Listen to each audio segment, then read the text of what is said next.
Welcome to this comprehensive overview of the human digestive system, covering anatomy, physiology, and clinical significance. The digestive system is a complex network of organs working together to break down food, absorb nutrients, and eliminate waste. Let's begin by understanding the anatomical structure of the digestive system.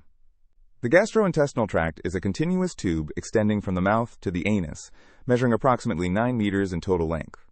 The digestive system consists of the alimentary canal plus accessory organs that aid in digestion. Here we see the major components: mouth, esophagus, stomach, small intestine, and large intestine arranged in sequence. Digestion begins in the oral cavity, where mechanical and chemical breakdown starts. The mouth performs mastication or chewing, secretes salivary enzymes, and forms food into a bolus for swallowing. Salivary amylase begins carbohydrate digestion by breaking down starch into maltose. The oral cavity contains teeth for mechanical breakdown, salivary glands for enzyme secretion, and the tongue for bolus formation.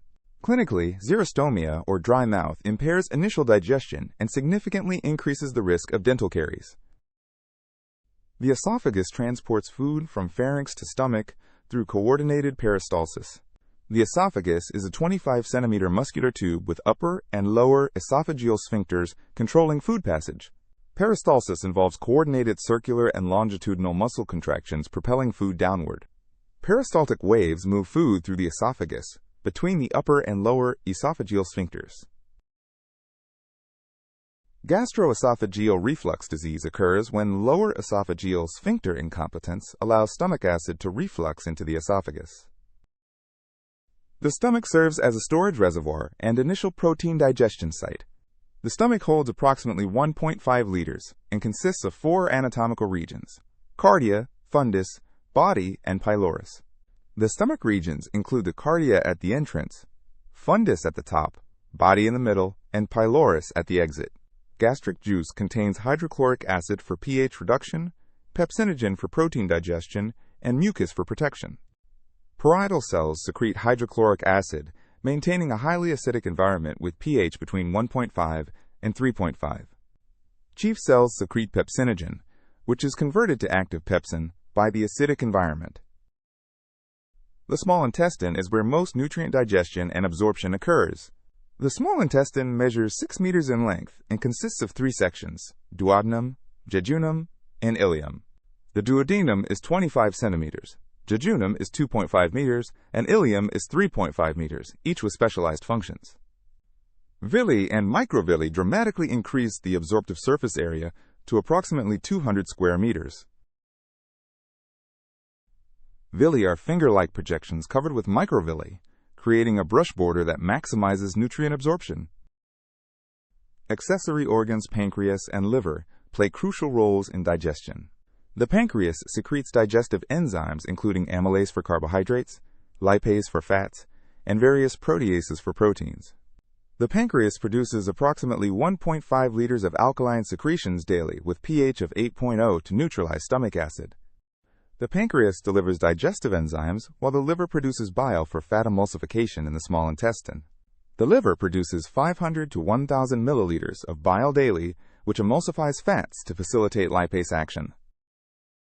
The large intestine absorbs water and electrolytes while forming feces. The large intestine is 1.5 meters long and includes the cecum, colon with its segments, rectum, and anal canal. The colon forms a frame shape with ascending, transverse, and descending segments surrounding the small intestine. The large intestine absorbs water and electrolytes, maintains fluid balance, and houses bacteria that ferment remaining nutrients. The gut microbiome contains approximately 100 trillion bacteria that synthesize vitamin K and B complex vitamins. Let's summarize the key digestive processes occurring throughout the system. The 4 main processes are ingestion of food, chemical and mechanical digestion, nutrient absorption, and waste elimination. Total transit time from ingestion to elimination ranges from 24 to 72 hours depending on individual factors. Several important clinical conditions affect the digestive system. Peptic ulcers result primarily from Helicobacter pylori infection or chronic NSAID, damaging the mucosal lining. Inflammatory bowel disease includes Crohn's disease affecting any GI segment and ulcerative colitis limited to the colon. Malabsorption syndromes like celiac disease and lactose intolerance impair nutrient absorption causing deficiencies. Colorectal cancer ranks as the third most common cancer globally, emphasizing importance of screening. Let's review the essential points about the digestive system. The digestive system is a 9-meter continuous tube extending from mouth to anus with specialized regions. The system performs 4 central processes: ingestion, digestion, absorption, and elimination of waste. Accessory organs including pancreas, liver, and gallbladder provide essential enzymes and bile for digestion. The small intestine, with its massive surface area, serves as the primary site for nutrient absorption. Comprehensive understanding of digestive anatomy and physiology is fundamental for diagnosing and treating gastrointestinal disorders in clinical practice.